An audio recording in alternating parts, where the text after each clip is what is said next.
Дојдовте во За или против, јас сум Љупчо Цветановски. Имам чест вака понеделнички да отвориме неделата со новинарот и колумнист Христо Ивановски. Добре дојде. Добре ве најдов, добар ден Љупчо, добар ден на гледачите. Христо, исто така понеделнички започнува и онаа турнеја на Европската комисија. Првиот човек на Европската комисија Кошта прави една балканска турнеја. Меѓу другото и потврдено е в четврток ќе биде и во Македонија. Што очекуваш да ни понудат и дали целата приказка всушност е Балканот, нормално дека не е само Македонија, но што гледаш, што е целта на оваа посета пред оние најави за вклучување на Украина, почнување на преговори, де овој ќе влегол, де оној нема од западниот ни, како што е нарекува Балкан? Па добро, Балканот ќе биде почесто посетуван во наредниот период, меѓутоа тоа е само заради поголемата европска слика.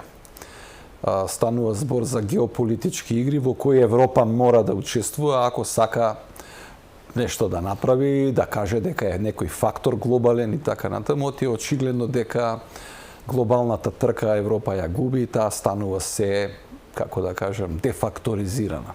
За нас е се уште фактор, меѓутоа очигледно дека за останатиот свет Европа не е нешто за што вреди да се губи време. Дури и во економија, гледате, се повеќе прават бариери према Европската Унија и светот се интегрира многу поинаку.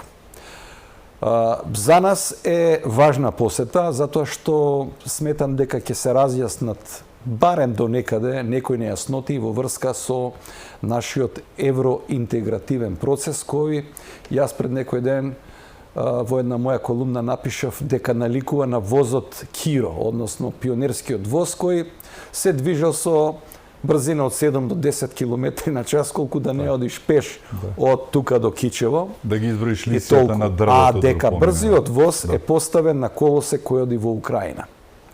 И сега ние треба да се гледаме тука некаде во... Значи, нашата европска приказна сега зависи, во многу ќе зависи од тоа како Европа ќе ги води преговорите со Украина, односно што може да подготви како некоја нова формула за Украина, која е држава во војна, значи држава во конфликт, па дури со нејасни дефинирани граници во моментов, не знаеме како ќе изгледаат меѓународните признати граници на Украина во некоја блиска или далечна иднина, но сепак Европа, предводена од Франција и Германија, а на некој начин и Велика Британија, иако не е членка на Европската Унија, прават една операција, би рекол, геополитичка Украина, што е можно побрзо да влезе во Европската Унија, да се отворат кластерите, да почне да се преговара, затоа што веќе слушнавме дека Украина е успешната приказна на Европа, она ги исполнила сите потребни подготовки и реформи и е подготвена да ги почне преговорите сега. Така, ни растат ушите и опашката? И сега тука ние мора веднаш да ги пуштиме антените да слушнеме и без разлика дали сме проевропски ориентирани или имаме скептицизам, евроскептицизам. Значи антените ги вклучуваме, што е сега ова, па кај сме ние? Ние 20 години сме кандидат во чекалната, не мава, не тепа, не фалеа, што не поминавме. Имени сменија. И значи од име менување устав сменивме, име сменивме и мапата, личната карта на Македонија сменивме. Ние веќе не сме од 2017 година навака, имаме друга лична карта во Обединетите нации и само за да бидеме членка на НАТО и на Европската Унија. Во НАТО станавме членка, Европската Унија ни е далеку. Сега, ова не е прва средба со Кошта, тој уште кога го презеде мандатот кажа дека во фокусот ќе го имаме Западниот Балкан, значи како ова проблематично или слепо црево на Европа да го ослободиме и да му дадеме можност да влезе во Европската Унија. Тоа може брзо да оди. Сите овие членки, освен Косово и Босна и Херцеговина, сите земји кандидатки можат многу брзо да влезат во Европската Унија, вклучително и Македонија. Ние поминавме сито и решето, Так. сменивме се, европското законодавство го донесовме, пиеме 120.000 страници се европски Први закони. бевме во хармонизација на Балканов, да не се лажеме. Први бевме пред Хрватска. Љупчо, ние први бевме и во подпишување спогодба за стабилизација и асоциација. Тоа е 2001 година. Так. Но 2004 аплициравме, малку доцнеа владите во Македонија, особено на СДСМ, и како да заборавија дека треба да поднесеш молба за да станеш, нели, тоа е сегде така. Поднесувам молба и барам да станам членка, нели, тоа е тој принцип Чека кој некој да ја ги функционира. повика, да. Да. И сега со кошта, тоа ќе биде дајте да видиме што може да направиме да се откочи овој глуп проблем што го имаме овде како билатерален наметнат, што не е познат во историјата на Европската унија. И на Да. човештвото би рекле така. Да, Малку имало пошироко. проблеми, Па, реално, да. Ова Љупчо се имало проблеми со известни аздис. членки. Јас сум го следел процесот уште, па не знам, од 98 да речеме, ме интересирало. Австрија приговарала на Унгарија, Унгарија на Австрија, па Чешка, па Полска. Меѓутоа, тоа биле прашања, да речеме, нуклеарна централа, како прашање. Дали околните држави ќе дозволат една членка идна да има нуклеарна централа? Па ајде преговарај.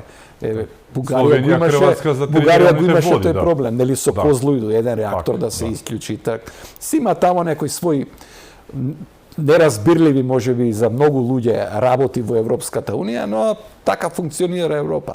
Строги правила, бавен процес и на крај ќе те пикнат во тој калап, ама Македонија, Србија, еве гледаме, па дури и Албанија, не сум толку многу сигурен дека тоа така ќе оди мазно и во иднина, не одговараат сега на тој калап и прашањето е зошто и како да се најде механизам таа билатерализација што ја мислам од кај нас излезе тој Да, па никој го немаше Тој во тој термин, контекст и случај како наш. да се најде решение, чарето да го најдеме.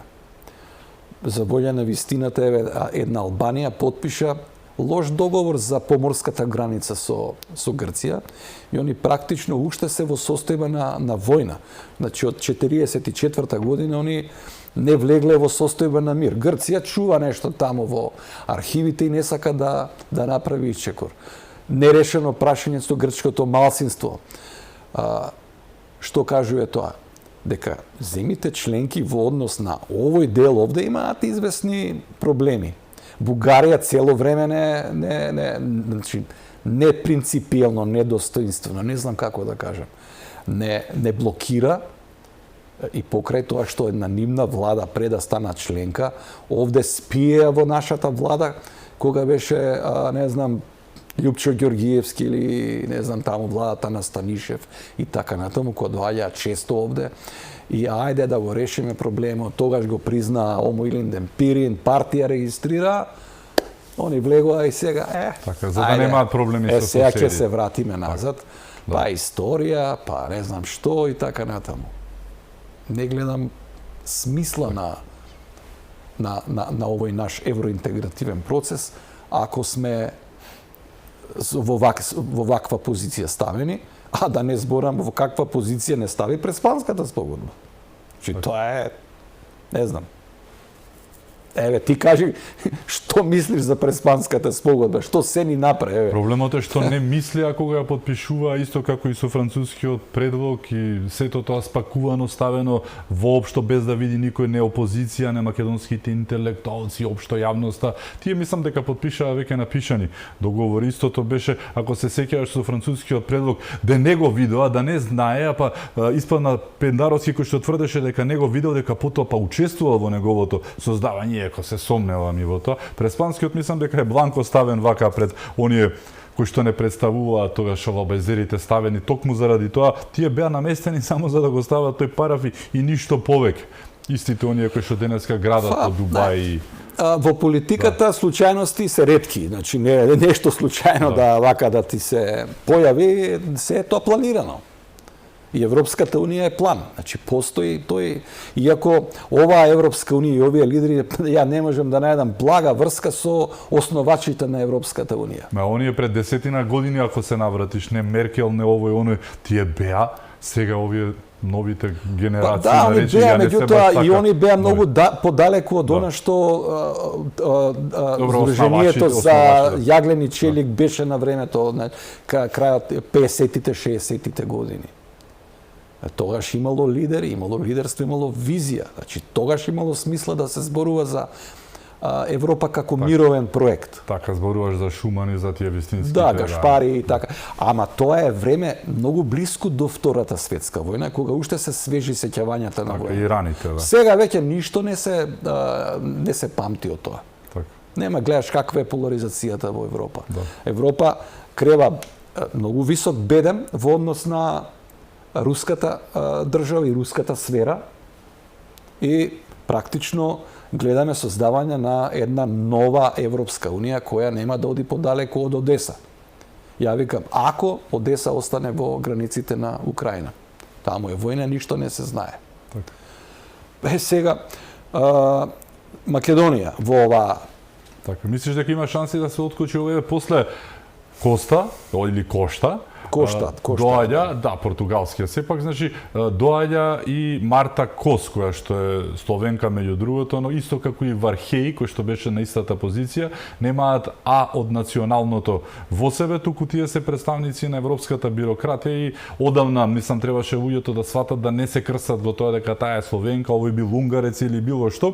Тие се представници на Европската комисија, тука веќе нема националност, го извршуваат она кое што е потреба и барање на Европската комисија. Затоа од една словенка ќе чуеме тоа што ќе се зачудиме, ни еден словенец не го мисли тоа, ниту пак некој унгарец го мисли тоа што го кажуваше Вархеј, но еве и таа веднаш скоро, буквално кажано после Кошта, доаѓа во Македонија, некоја си, како да го наречеме, некоја канонада на или офанзива дипломатска можеби на унијата, ќе не премислуваат, мислиш, ќе не натераат да направиме нешто што не треба или сепак, ајде да се надеваме и крстиме во тоа, сватија дека ја претераа работата и дека, како што кажат, и ние сме единствен уникатен пример каде што некој вежба, некој работи кои што не треба да ги прави, па малку да го сменат муабетот и лентата. Па не, реалноста кажува дека во однос на Македонија одамна правилата се заборавени. Значи не се игра според правилата. Ништо не е by the book, by the rules. Но тоа не ги спречува како Марта Кос да не стави во таа тажната приказка на Балканот заедно со Косово и и одговорив Босна. на Марта не Кос сме. дека ние ако сме тажна приказна, они се гротескна приказна, затоа што Европа стана навистина гротескна во однос на тоа што двојните стандарди стана една од нивните вредности и жално е тоа што е така. Значи, за едни да важи, еве, Украина може да биде типичен пример за примена на двојни стандарди. Ако они сега речат, нас ни е важна Украина, да е оваа ситна боранија на Балканов, нека се мрази меѓу себе уште 10 години, ама ние да решиме Украина, голема е, ни треба, значи ќе ги прошириме границите, а ќе им кажеме и на американците дека сме големи, ние сме големи, како идеја, како територија и така Пата со натаму. Русија ќе биде тогаш, која што во моментов, нели, оној антагонизам што го пројавуваат едни кон други, особено Европа кон Русија, па така ќе бидат на границата директно на Русија, иако и сега има делови кои што се, ама така по директно линијата ќе. Ама знаеш, Што не е па и Јопчо, толку убаво до мечката и да други бидеш. и други така Да. размислуваат. Да. И Велика Британија не е членка на Унијата, си размислува, си има своји апетити, зашто да немаме да немам дел од богатите минерални ресурси на Украина, нели, за кои потпишаа договор Америка и Украина. Меѓутоа антагонизмите повторно ќе се појават сега, особено со процесот кој е при крај за формирање на меѓународниот трибунал за судење на заради агресијата на Русија врз Украина. Значи тоа е исто еден процес кој оди во насока на продолжување на антагонизмите. Можеби, ја не викам не, можеби е тоа едно еден нормален процес на затварање на еден конфликт, меѓутоа според мене тој би требало да оди да биде канализиран сосема поинаку. Да, но и Европа е поделена, Христо. Имаме страшна поделба. Романија е последниот пример. Претходно беше Унгарија, Словачка, го видовме Фицо каде беше, што беше, но не се само тие. Има многу партии кои што се веќе водечки во одредени земји меѓу нив и Германија и она АДФ. Па добро. А секаде се Ти пројавуваат викаш такви. дека Мари Ле е Пен. поделена, ја Да. не викам дека не е поделена. Да. Значи, ама зборувам за оние што се уште во мнозинство и што ја водат играта. Сега, тие што ја водат играта, да речеме Мерц, Макрон, не знам, Холандија во позадина, па и, нели, Кирмер и така натаму Велика Британија, они мислат па вака ја обединуваме Европа, нели? Ова е она идеја која ќе Пак не е обедини. елитистичка. од друга Добро. страна, да. Негде прочитав една анализа дека ова е уште еден неолиберален концепт. Мислам на една група која група во сенка која работи во рамки на Европскиот парламент и кои имаат сосема поинакви обсервации за тоа како треба да изгледа Европа. Но тие се во малцинство и нив, да речеме, нивното мислење се слуша, ама не вреди. Така? Океј, ве слушнавме, ама не е тоа. Се они ќе тераат таа приказна. За нас е интересен овој процес. Зошто е интересен? Затоа што може да ни се откочи процесот со тоа што ќе ни се даде можност во Европскиот совет да се гласа не со консензус, туку со... Така, мислиш дека ќе помине таа идеја? Бугарија многу се уплаши од тоа. Таа идеја... Излезе Јотова, буквално заплака, леле, не може така, не може, мора со консенсус. Не, тоа е се во доменот на она жестока политика, сурова политика, меѓутоа и Јотова, и Мотова, и не знам кои, сите бугарски лидери. Утре тие лидери треба да отворат простор народите меѓу двете земји да комуницираат. Значи, да има размена. И тоа биде нормална работа. А не Бугарија сега да демонстрира политичка сила и моќ затоа што е членка. Затоа сега германците се прагматични. Они гледаат дека е закочена целава работа. И со Украина нема да оди тоа така мазно. Не е само Орбан кој зборува јавно ќе ја блокираме. И други имаат математики. Оти Украина, влегување на Украина во Европската унија, тоа значи голем нов пазар. Тоа значи конкурентен пазар на многу нешта. Украина има нешта што ги нема Европа или што ги има повеќе. Со житото како беше проблемот? Нели? Извоз на украинско жито беше со договор. Па оди на Босфорот, па на Босфор се мери секоја бала, жито и така натаму, се знае колку може да излезе. Оти веднаш се прават шеми во Европа и во светот. Они се многу побрзи од нас. Историскиот од она чемерната жртва која што е основата на овој антагонизам и омраза меѓу украинците и русите, тоа е Сталин приказката 29-33, кога милиони украинци умираат од глад во неголемата житница затоа што пројавил нели тоаш да ги сече сепаратистите така наречени и се провлекува работата и повторно се враќаме на житото, на минералите, на економскиот интерес. Па тоа е и патот на Хитлер. Зашто поминува таа? Не затоа што му било полесно за да ги земе ресурсите. Му требала нафта. Му треба јаглен. Жито. Опа, јагленот тука е. Па и сега јагленот им треба. Ама јагленот е сега во Донбас и тука е проблемот. Че Донбас е под контрола на... Донбас е две независни републики. И што ќе правиме сега? Комплицирано е. И они затоа Мерц е прагматичен, германски прагматичар, он е свесен дека мора да се најде решение. И они германците ќе го бараат тоа. Они се упорни. Го спореди со Јулиј Цезар. Го споредив со Јулиј Цезар затоа што на Јулиј Цезар казната му дојде од неговите блиски соработници, секојаш е така во политиката, но прво него му кажа најблиските не те гласаме, значи не добиваш потребен број гласови што на некој начин е опомена, не? Пази до каде ќе одиш. Не име се едно сега. Тоа е типично како ВМРО и СДСМ сега да направат влада. Па сега човек што гласал за ВМРО па вели ја на СДСМ ли му го давав гласот? Па и така и во Германија. Нив не име се едно. Па имаш и пратеници кои не сакаат, не би го смислиле СПД или обратно. Овие социјалдемократите да ги смислат ЦДУ. Нема шанса. Тоа е политика. Но ќе речат они вака. На локално ниво ќе држиме некоја принципиелна политика, сега во интерес на Германија вака да биде. Дали една интересна работа излегува повторно на површина, еве албанскиот блок си ги има оние проблеми што си ги има не само во коалицијата во власта, дуи кои што и ден денес не може да сватат дека се во опозиција, па имаат друга зона на интерес. Единствен кој што се прејавува про тие уставни измени за внос на бугарите во уставот е СДСМ и Венко Филипче.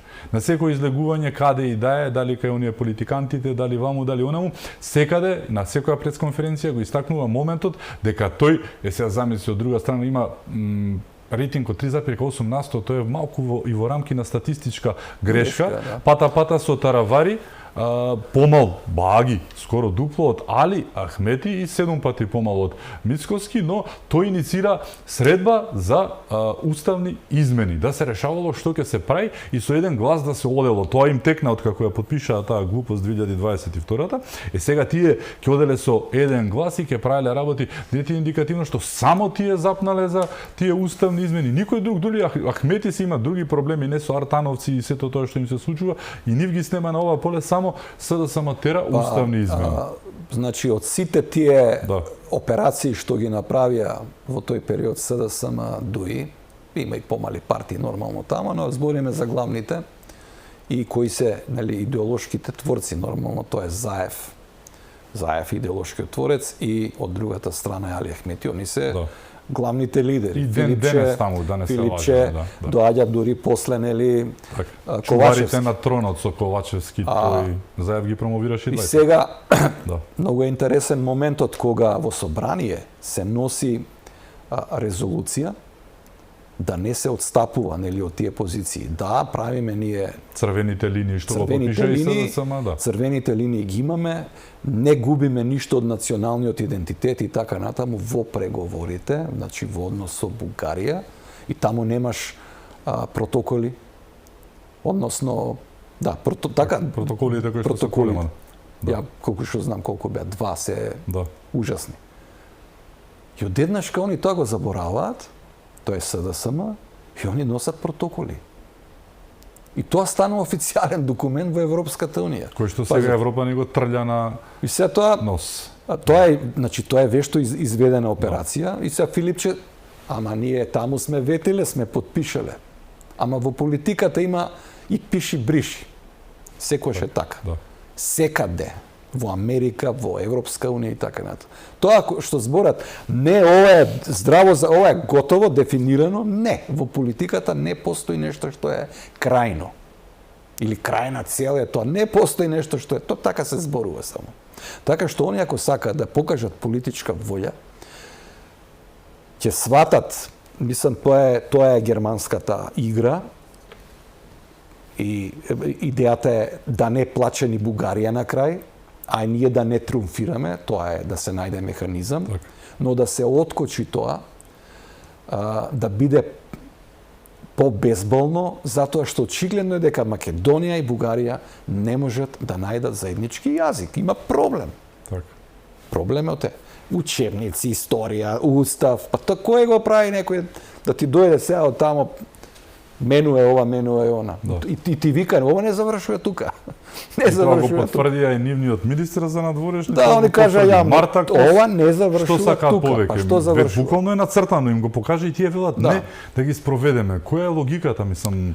И сега, Филипче, значи, едниот лидер не е веќе во Македонија, Зоран Заев е. Гради, не имаре во Дубај. Гради негде во Дубај, они градат негде, не знам, имаше на времето информации, инвестирали у Белград на води нешто. Така, Не знам дали е точно тоа, ама нешто. Добро, златна виза има си имале пари, инвестирале негде надвор, супер. Сега ќе инвестира во Дубај и така натаму со 550.000 минимумот е да инвестира. Тоа за нив е ситна боранија, пошто они располагаат со милиони, можеби стотици милиони. Тоа е ситна работа да добиеш. Ама он не е тука. Он не инвестира сега во Македонија. Зоран Заев, подписникот на тоа, креаторот на Северна Македонија. Така? И сега тука продолжуваме. Ковачевски е тука, он си молчи, ништо не зборува, ма Филипче е лидер на СДСМ. И он нешто сега прави. Па тој имаше средба со Мицковски, по таа средба кажа да, правиме консензус, настапуваме заедно, после 2 дена во Брисел отиде и кажа мораме ние ова да спроведеме, не мораме ништо да спроведеме. Апсолутно ништо не мораме да спроведеме.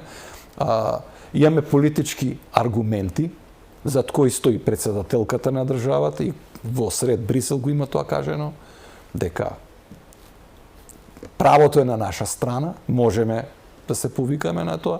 Премиерот го каже тоа, министерот за надворешни работи го каже. Тоа е јасна, артикулирана политика на владата. Дал ке помине или не, ама битно е дека имаме позиција.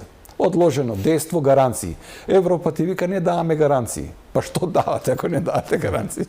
Што давате ако не давате? Значи тој процес може да заврши пак со лаги, не, и интриги. Па добро, во тој момент така кажавме, ама сега не. И тоа го правиле. Да. Но зошто еве СДСМ не се согласи на моментот на одложени уставни измени кој што е толку логичен покрај тоа што ти го кажуваат, еве, нема еден месец од како Георг Георгиев го кажа тоа, истото го кажа Марта Кос, нема гаранции. Тој па кажа не само дека не, туку напротив дека ќе одат уште многу работи да спроведеме, односно ќе не оценуваат со се и се што.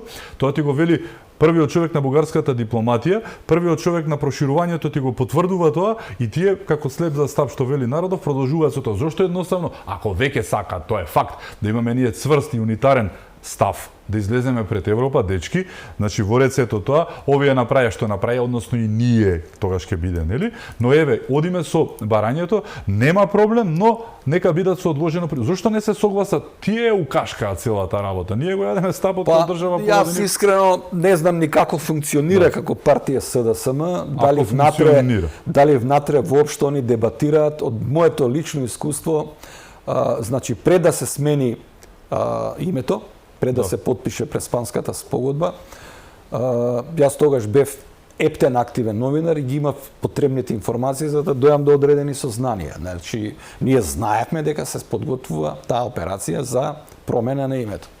Тука се затвара медиуми, новинари беа тргнати на страна, нема пристап до информации и така. Се отвараат телевизии со други новинари кои го тераат тој наратив. Така беше, значи се подготвуваше. Тоа беше вака комплетно, све се фаќа.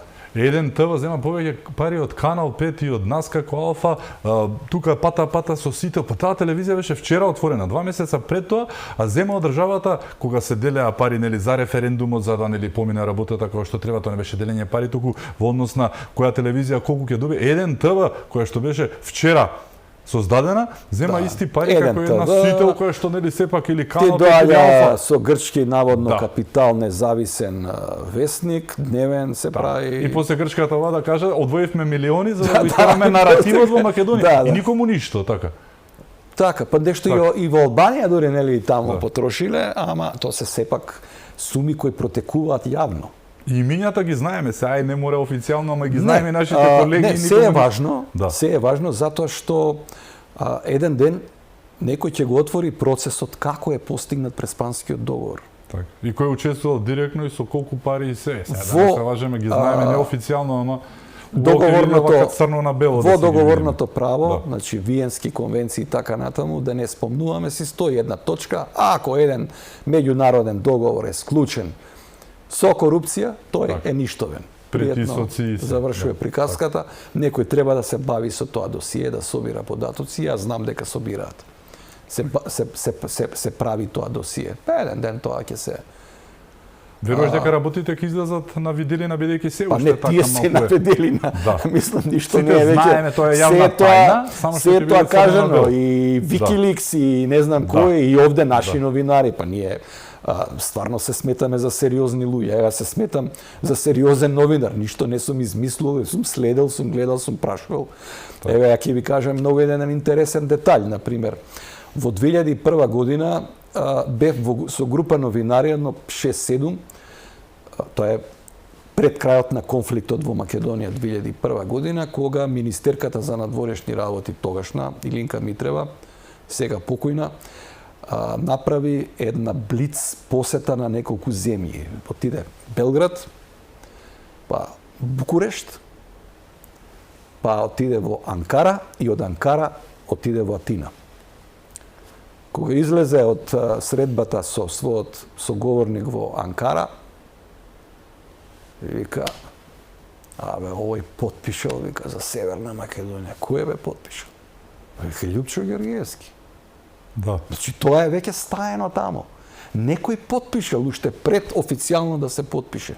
Значи, ние цело време сме седеле на таа мина, нагазна мина, а само се чекало кога ќе се детонира. Так. И бев сведок во Њујорк кога беа преговорите 2009, па наши колеги така случајно го извадија тоа име 10 години пред да дојде нели на виделина, така го вадеа, ничим изазваним, реално го немаше тоа како информација, но еве некој успеваше да ги брифира постојано. Тоа тлееше, некаде се наоѓаше, но нели за да се финализира. Да, меѓутоа, да видиме ситуацијава сега. Значи, внатрешно, што отидовме напред со договориве што ги подпишавме, внатрешно е моментална ситуација да анализираме. Таравари излегува од влада, Дуи мафта со протести, ќе падне, нели, Бујар Османе вика, ако падне законот за јазиците, ќе падне рамковниот договор и така натаму. Значи никој не збори како е донесен тој закон за јазиците. Дека Европска Венецијанска комисија рекла не, тоа не беше битно, така? Тоа не беше битно, за никого не е битно, освен за експертите и оние кои веруваат во право и правда. Па не може да правиш ти држава на преседани. Така. Со европски знаменца мафта, со европски знаменца и тоа никого не боли глава дека они мафтале и се значи ние сме оделе рака под рака со Европската унија во овој процес. Што направила Европската унија тоа да знае не биде дека така? тоа се Што направила? Мислам, ако не се наместат работиве внатрешно сега да се тоа се да се стегне, да се даде одговори на сите овие работи, ние само ќе продолжиме да се клатиме, да се проблеми, не оди работава. Или растот ќе ни биде 4%. Точно е тоа. Ние можеме да имаме поголем раст. Македонија имала рекордно висок раст во времето на Никола Груевски. Затоа што била мобилизирана, тргнала и така натаму. Значи имаме ние способни економисти, бизнисмени, предприемачи и така натаму. Можеме да извезуваме, да продаваме, да тргуваме. Проблемот е што тамо што ќе тргне, некои сили то се кочат. Да, нели секоја случајно така индикативно? Па сега, ако излезе Али Ахмети еден месец пред избори да протестира и да прави проблеми или било кој од опозиција, ти одма имаш пат на инвестиции, кој ќе ти инвестира? Да. Туризам, сега имаме проблем со туроператори, не откажуваат. Па дај да видиме зошто. Што е проблемот? Така. Значи не е. Но би се навратил на ова, каде е можноста, Љупчо? Можноста може би лежи во тоа што и ќе се оди на гласање со квалификувано мнозинство. Ќе има одложено дејство на уставните измени. Ние мораме да бидеме подготвени како општество на тие уставни измени, да видиме до каде можеме да одиме. Дали ќе одиме како унитарна држава, дали ќе одиме како бинационална, па дули како тронационална држава. Затоа што отворено е прашањето, според мене, нејасно е статусот што ќе го имаат со јазикот и над јазикот кој веќе отиде над Охридскиот рамковен договор со албанскиот јазик. Нас во странство веќе не представуваат како со два официјални јазици. Мултинационалната. Не, тоа е друго со мултинационална, како два бинационални, двојазична веќе не надвор така фигурира, значи. Се е нормално еден министер на албанец да си збори на албански кој ќе иде у странство и така натаму. Тоа е имаме проблем тука. Ја не викам дека ние ќе се вратиме сега у камено доба.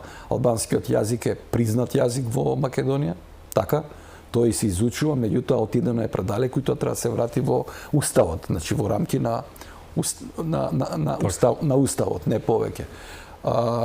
Со Бугарија ќе треба да се влезе во преговори сериозни, не од типот на не знам Венко Филипче идеите или на Зоран Заев и утре ќе си земе златна карта и ќе ја здумнеме од Македонија, вие јадете си ги жешките компири. Не, тоа не би требало да биде така, затоа што владите се менуваат, а темелот на државата мора да остане. Денеска ги води преговорите Мицковски, Муцунски, утре ќе ги води може некој друг, но основата мора да биде дефинирана овде и за бугарите да знаат со кого имаат работа. Тоа е, ние тоа сега го немаме. Еден став кој што ќе биде тој, а не постојано некој да го менува, се служам, да. До тој став дојдоа во 2022, така беше, во собрание, и тој за една недела не важи. Тоа е стварно упад во еден комплетен систем и тоа се вика предавство на принципите. Така, добро, така екзистира целата историја, постојано исполнуваат за некого мислејќи дека ќе остана таму.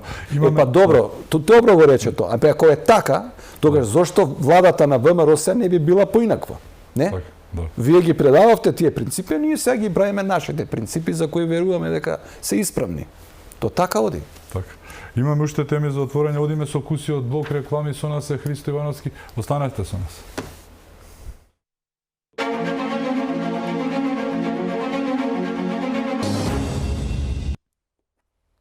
Се враќаме во За или против, мој гостин е Христо Ивановски. Христо, на тема што ја начнавме во првиот дел, зборуваме за геополитиката, за Европа. Каде во моментов Европа се наоѓа во таа приказка геополитичка? Дали ја следи, ти велиш, не ја следи, баш и светот гледано острана, некако каска постојано. Да не зборувам за оние предвидувања на Марио Драги, кои што беа многу сериозни, дека ако не го фатат возот отиде. Дали отиде возот или може да се ајде да направам една споредба, не така одамна, бев во Австралија, таму бев околу 3 години. Како помина изборите во Австралија? Некој се загрижи за изборите во Австралија? Не, ама изборите во Романија, цел свет гледа што се случува во Романија. Зошто? Затоа што Америка и обрна внимание на Европа дека работиве, не ви одат бе пријатели наши од евроатлантската соработка и така натаму. Не ви одат работи. Се ние во Европа тоа не можеме да го сватиме или не можеме да го видиме. Ај ние во Македонија уште гледаме, но во Европа не го гледаат тоа. Не го гледаат. Не ги интересира или други приоритети, не се фокусирани на политика. Гледајте ги стадионите во Бундеслига, полни, втора лига, полно, Англија, исто, така Шпанија. Они не се политоцентрични, да речем, оптоварени со тоа и многу работи може така да им поминат. Ама Романија е интересна. Таму кандидат има, они одма викаат проруски. Чекај малце, проруски. Дајте им шанса на луѓето да дишат. Тој вели, ние сакаме малку поинаква Романија, не е оваа сега каква што е. А ваква е заради тоа што е во ЕУ. Има некои правила што нив не им одговараат. Има проблеми во романското општество. Зборува некој за проблеми во општество, не, звамо се збори за пари, за такви некои теми. Значи има проблеми. И сега тој кандидат Уставен суд вели, ти нема да играш. Зашто си проруски? Доаѓа друг уште попопуларен од народот. Така се вози на ветерот. Не го буцка народот на Балканот, од динар ќе гласа против. Таа е таа психологија. Проблемот им го кажа J.D. Венс во Михенската конференција, дека имате проблем со демократските капацитети, имате проблем во Унгарија, имате проблем во Австрија, имате проблем во Холандија, Германија, во Словачка, во Франција, Лепен. Медиумите не ви пишуваат како што треба, прескакаат цели поглавја и одат на некои заклучоци кои не се логични. Ама Репортери без граници не ги ставаат. Репортери без граници супер си се или со дебели граници, па тоа е таа неолиберална матрица која во Европа сега се грчевито се бори да опстане. Пари се во прашање. Не е само не пушта, да, факт е дека грчевито очајнички онака. Имаат се е тоа под контрола. Се е под контрола. Видете што се случува во Холандија. Холандија е нели монархија, една парламентарна монархија каде што ако нешто зачкрипи, тогаш го прашуваат нели кралот или кралицата која е на власт, на престолот. Што правиме сега? Значи се собираат во парламентот. Холандија има најстар парламент во Европа, има таква традиција и они дебатираат дали вредностите се зачувани или не. И сега што викаат? Ово е ултрадесничар, он не е во игра. И они го блокираат, ама освојува веќе гласови, и не можат да го игнорираат. Па нема он да биде премиер, туку ќе биде некој друг. Не, во случајов. Некоја господја која треба да биде представник на таа партија. И тоа било се во ред во Европа. Американците викат, не ви е добар системот. Отворете ги малце очите. Со АФД. АФД е стајна се на листа за отстрел. Дали ќе постои како партија или нема да постои како партија? Алтернатива за Германија. Они се стануваат најмоćна партија. Тоа е реалност во Германија. И сега, затоа е направена ваква коалиција. Мислиш им прават контра? Тамо може би ќе влезе и трета партија. Во Германија може ќе влезе и трета партија, умерена левица може би ќе влезе. Или зелените, не знам, може. Па да, зелените се умерена левица. Да не те чуди, за да нимата моќ биде повидлива, оти сега виси на секој глас Мерц, не може да носи закони. Ќе му паѓа несигурење. Затоа ти викам, таа Европа сега мора да го фати чекорот со светот. Отиде светот. Русија требаше до сега да економски да колабира. Русија има повисок раст колку што е растот на Европската Унија во целост. Како е тоа можно? Има систем. На Русија тој систем ја одговара и да војува и да оди напред. Го пренасочи пазарот на и да го развива БРИКС. Па видете, во случај на таква антируска кампања, Русија успева да го прошири БРИКС. Кина ја освојува Африка.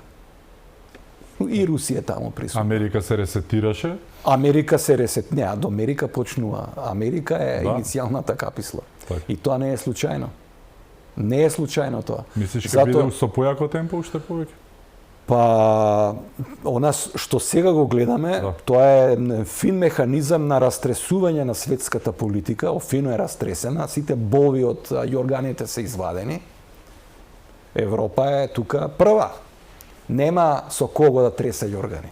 Еве, Кина и Америка постигна договор за тарифите. Ги намалија, мислам, на 30%, избегнато е ембарго, и они сега ќе тргуваат по некои си нови правила и така натаму. И они се задоволни се и двете страни. Супер, а кај Европа? Европа и Америка немаат постигнато договор за слободна трговија. Никогаш не успеа да се договорат. Зошто? Американците се либерални, они викаат дај да ослободиме. Ама Европа вика имаме стандарди, ние не јадеме паштети од ваш тип со ГМО, со пестициди, наредени 1000 производи не можат да поминат у Европа. Не можеш да тргуваш со. Па американците викат, па што ние би увезувале од вашите француски производи и така германски автомобили, ќе плаќате царини. И сега играта е наместена, картите се наместени, Европа очигледно доцни. И затоа сега се прават овие потези. Украина е на некој начин сламката за спасот, да се обедини околу нешто Европа и да покаже дека е играч во геополитика. Мене ме личи на возот снег, Славко Штимац ми доаѓа на ум, вака гледајќи како оди градењето бедеми на сите страни, ресурсите, сето тоа кој што ти се во соседството, ти се оградуваш од тоа, тераш некој свој филм кој што наеднаш вооружување 800 милиарди, нели, така не се правело. Јас се сеќавам на муабетот на Бизмарк кога дознала британците, вика се истоварија, знаеш што е неговиот одговор? Ке го апсиме тој човек. Значи, реално нема воена сила, не се прави војска и ти лупни 800 милиарди утре, тоа Америка и Русија и останатите го прават децении, го развиваат, ти наеднаш што не можеш да го направиш. Добро. Бисмарк е голем стратег, нели, тој обединува Германија, а сега дали имаме ние во Европа вакви стратези што ќе обединат нов Бисмарк? Еве, можеби Мерц не е Цезар, ама ќе биде Бисмарк, како сакаш врти го. Европа е во криза. Идентитетската криза трае подолго време. Од кога излезе Обединетото кралство, односно Велика Британија, од кога излезе од Унијата, тоа е доказ дека има криза во Европската Унија. Тоа е моторот, еден од моторите на Европската Унија, отиде. Имаме војна во Европа, во која Европа не направи излезна стратегија. Излезната стратегија требаше да биде мировно решение, кога можеше да се најде мировно решение. Сега кога се влезени, па сите испогинаа таму. Русија има илјадници загуби, Украина има за илјадници, па вклучен е цел свет, било како, дали со шверцери, дали со оружје, дали со војување, прокси, што не се прави таму. Таму сите ужаси на една војна се таму за кои ние и не знаеме, и човек си рече, па подобро и да не знам таму какви негрозоморни приказни има. Не, Минск не требаше да се пропушти. Нарушење одбранбениот механизам и стабилноста на Европа со овој конфликт и со вклученоста, веќе никој не контролира таму колку оружје е бутнато и какво оружје е бутнато.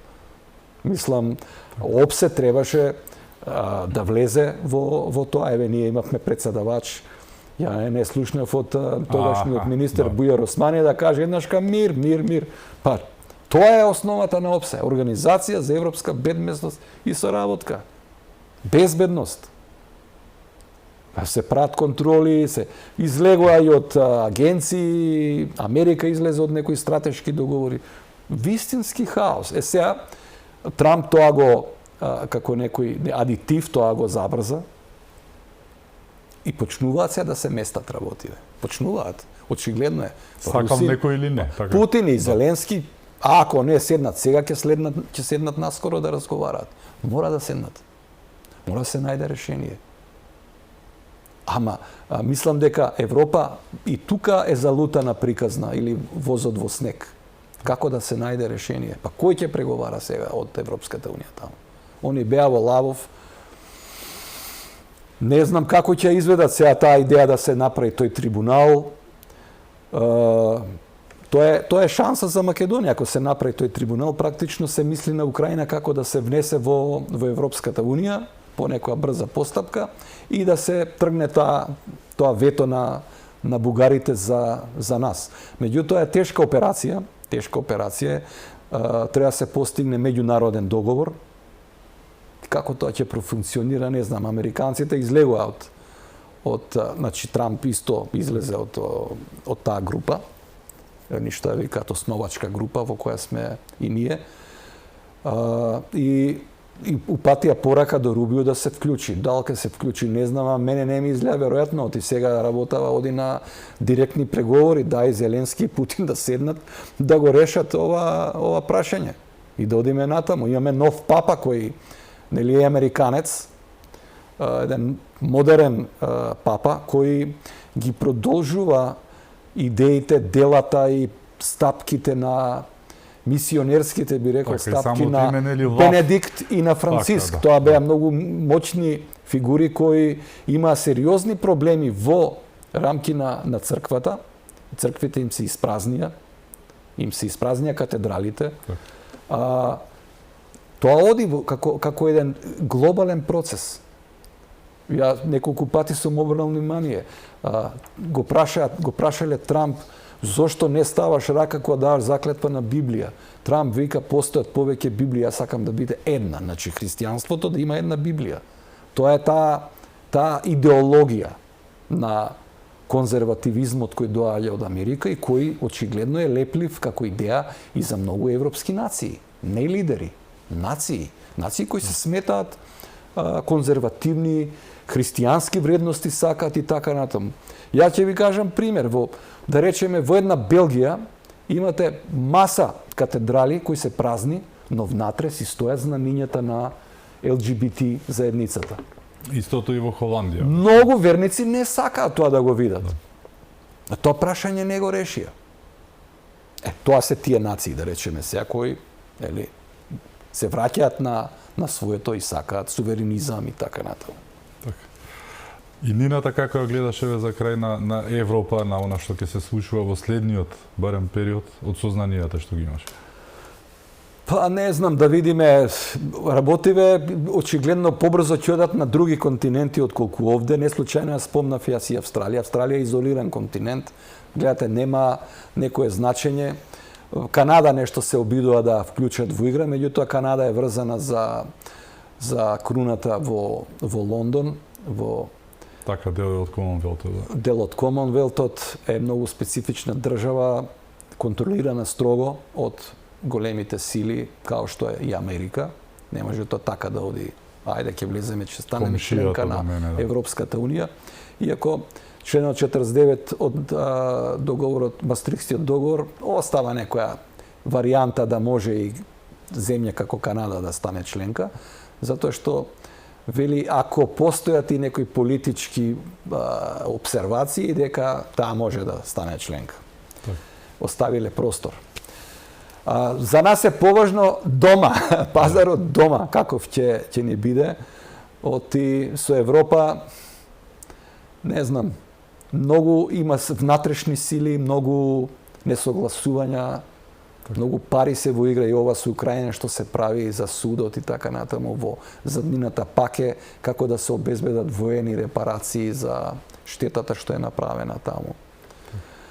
Кај нас гледате што се случува со ДУИ и со други партии помали кои сега, значи факт е дека ДУИ уште има моќ, не? Има уште моќ и сака уште повеќе да ојакне пред изборите локални, па дури и навестуваат парламентарни избори. А немаме сите златни визи за да фатиме штрафта. А немаме сите златни визи. Сега парламентарни избори, па тоа е многу интересно во случај кога оваа коалиција има пак би победил и тоа убедливо на избори. Ќе мислам дека опцијата долготрајна криза во Македонија е можна. Вака ќе има вакви сили кои ќе влечат надоле, ќе продолжат. Како на сидрото од председател. Сидрото што влечеше напред, ова влече надоле. Очигледно е забавен е процесот на раст кој го направи оваа влада и со инвестиции и со Они викаат тоа па не што кредити, па сите бараат пари сега. Сите бараат свежи пари, кеш, дајте. Еве, они донесоа, се тоа треба да се инвестира за кратко време да се врати. Значи, мора тој циклус да оди. Рецептот на гонење на криминалот е успешен и мислам дека треба да се продолжи сериозно по тоа прашање. Смиреност во однос на одлуката што ќе донесе Уставниот суд за јазиците, и не е само за јазиците, исто како што беше за балансерот. Албанците не останаа без работа, како што некој тоа го продаваше и ширеше страв. Не е тоа прашањето. Прашањето е дека треба нешто сериозно, а не масовно вработување на непотребен кадар, така што ние немаме ресурси тоа да го одржуваме. Тоа истото го прави и сега, нели, МАГА, односно агенцијата која водеше Илон Маск, да видиме колку сме ефикасни. Измери или не, затворај. Тоа е тоа. Немам што да се замараме со администрација. Ако збориме за реформи, тогаш имаме суштински реформи во однос на судство, кај што навистина треба, што може економија да се поправи, а има многу што да се поправа и во законодавство. Тоа би бил начинот како да се амортизираат овие удари и мислам дека имаме шанса на некој вака по среднорочен период да се стабилизираме со барем економски. Ти благодарам што беше мој гост. Благодарам. Те беше чест. Ви благодарам и вам што бевте со нас, да сте ни живи и здрави и секако чувајте се многу.